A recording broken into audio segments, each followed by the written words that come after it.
Saudara, kasus perundungan siswa SMA Bina Nusantara Serpong, Tangerang Selatan naik ke penyidikan. Polisi akan segera memanggil terduga pelaku dan keluarga.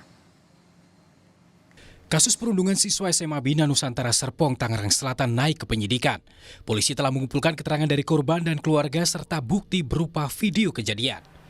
Polisi menyebut akan menjadwalkan pemeriksaan terhadap terduga pelaku dan keluarga. Gelar perkara yang telah dilakukan Unit PPA Satreskrim Polres Tangerang Selatan kemarin, proses tahapan yang sebelumnya dari penyelidikan kini sudah naik ke proses penyidikan. Berarti ini maksudnya sudah ada terduga pelaku yang mengerucut, berapa orang atau bagaimana? Saat ini masih didalami untuk siapa yang terlibat, baik itu terduga pelaku dan sebagainya. Apakah ada jadwal untuk pemanggilan dari keluarga atau para pelaku? Saat ini sudah diagendakan, tapi untuk lebih tepatnya masih menunggu dari penyidik.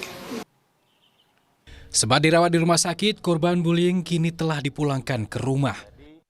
Kepala Unit Pelaksana Teknis Dinas Perlindungan Perempuan dan Anak Tangerang Selatan, UPTD PPA, menyebut korban masih mengalami trauma dan takut untuk keluar rumah. Korban akan mendapat pendampingan psikologis, konseling maupun pendampingan hukum.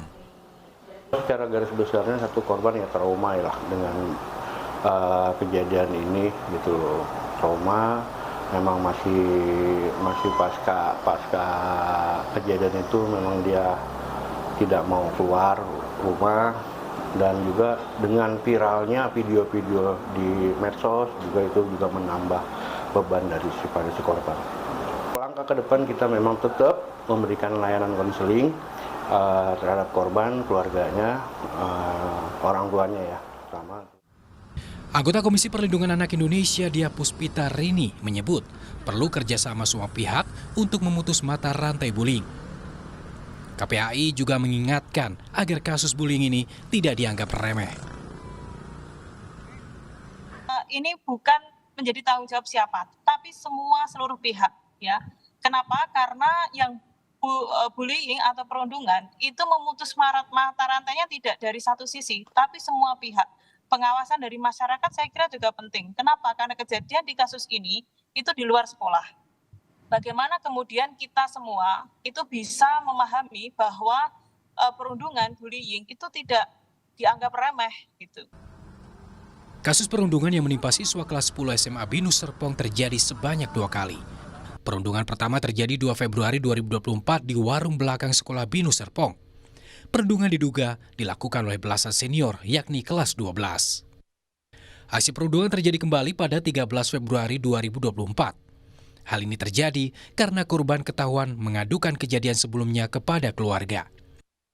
Korban mengalami sejumlah luka, di antaranya luka di bagian leher, memar di beberapa bagian tubuh, dan luka bakar akibat benda panas. Dari data yang dihimpun Kompas.id, kasus perundungan di sekolah sepanjang tahun 2023 yang terekam pemberitaan media massa berjumlah 136 kasus. Ada 134 pelaku perundungan dengan jumlah korban mencapai 339 orang. 19 diantaranya meninggal dunia.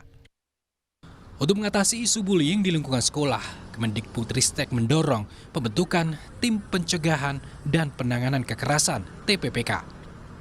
Tim akan menangani kasus perundungan sekaligus pemberian sanksi pada pelaku serta pemulihan korban. Tim Liputan, Kompas TV.